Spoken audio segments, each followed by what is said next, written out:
Hello বন্ধুরা, আসসালামু আলাইকুম। কেমন আছো তোমরা সবাই? আশা করি সবাই ভালো আছো। কে কেমন আছো জানাবা। আমি আজকে রান্না করব বেলে মাছ বা বাইলা মাছ চচ্চড়ি। মাছগুলো প্রথমে ধুয়ে বেছে কেটে নিয়েছি।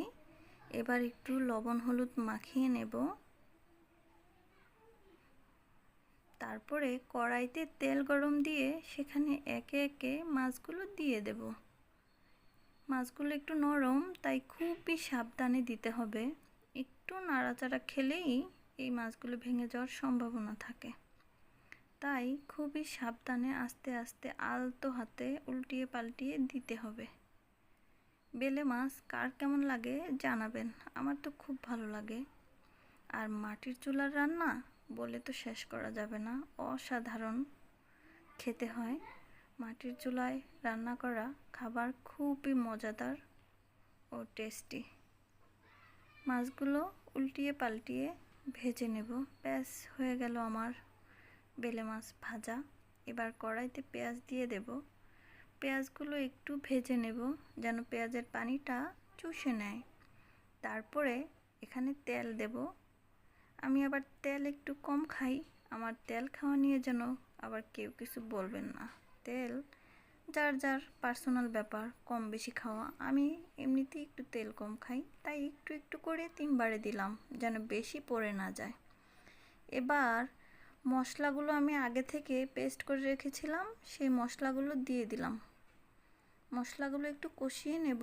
কষানো হয়ে গেলে এখানে মাছ দিয়ে দেব। মাছগুলো একে একে দিয়ে আলতো হাতে নেড়ে দেব যেন ভেঙে না যায়, কারণ এই মাছগুলো একটু নাড়াচাড়া হলেই ভেঙে যাওয়ার সম্ভাবনা থাকে। খুবই আলতো হাতে মাছগুলো উল্টিয়ে পাল্টিয়ে দেব। মাছগুলো দেওয়া হয়ে গেলে হালকা একটু ঝোলের পানি অ্যাড করব।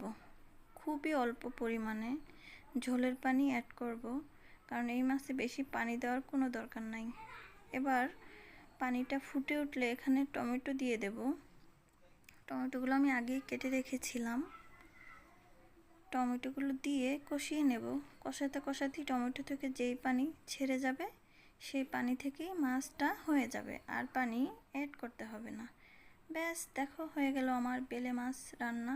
খুবই মজাদার ও সুস্বাদু মাছ। আর মাটির চুলার রান্না সে তো আর বলার দরকার নাই।